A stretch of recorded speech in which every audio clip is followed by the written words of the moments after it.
غصے سے بچنے کے اسلامی طریقے ہمیں کیا کیا سکھائے؟ صلوات والسلام نے فرمایا کہ جب غصہ آئے تو فوراً اعوذ باللہ من الشیطان الرجیم پڑھا کرو، کہ جب تم میں سے کسی کو غصہ آئے تو خاموش ہو جائے۔ صلوات والسلام نے ارشاد فرمایا کہ اگر تم میں سے کسی کو غصہ آئے اور وہ کھڑا ہو، یعنی کھڑے ہونے کی حالت میں اس کو غصہ آئے تو فوراً بیٹھ جائے، اور اگر بیٹھے بیٹھے اس کو غصہ آئے تو لیٹ جائے۔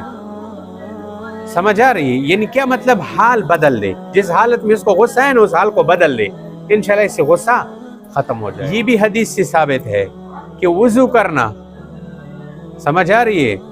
یہ غصہ آگ سے، اور آگ کو کیا چیز بجھاتی ہے؟ پانی۔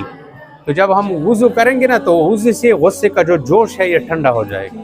غصہ پی جانا، یہ اپنے اندر پیدا کر لے۔ غصہ آ گیا، بہت غصہ آ گیا، اس کو پی لو۔ جواب دہی کو یاد کرنا کہ آج میں نے اس پر اگر غصہ نکال دیا اور کل کو اللہ تعالیٰ نے مجھے اپنی عدالت میں کھڑا کر دی کہ ادھر آ جاؤ، تم نے اس بندے پہ غصہ کیوں کیا تھا؟ تجھے کیا حق تھا کہ تو نے غصے کے دوران اس کو گالیاں دی، اس کو مارا؟ اب اس کا جواب دو۔ اب قیامت کے دن کیا کرو؟ نرمی اور حلم اپنانا، برداشت، نرمی اس وقت اپنے اوپر لے آؤ کہ میرے اور آپ کے نبی علیہ السلام اس وقت کتنے نرم تھے۔ لوگ کتنی زیادتی کرتے تھے لیکن نبی علیہ السلام نرم رہتے تھے، برداشت کرتے تھے۔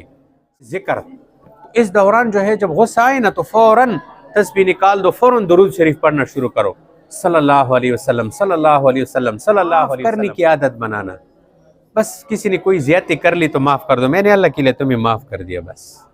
اس سے بھی انشاءاللہ آپ کو غصہ پھر نہیں کی تربیت کرنا، اپنے اندر صبر کی جو ہے یعنی برداشت کرنے کی، صبر کرنے کی جو ہے اپنے اندر یعنی طاقت پیدا کرنا کہ میں ہر موقع پر جو ہے صابر کیسے بنوں۔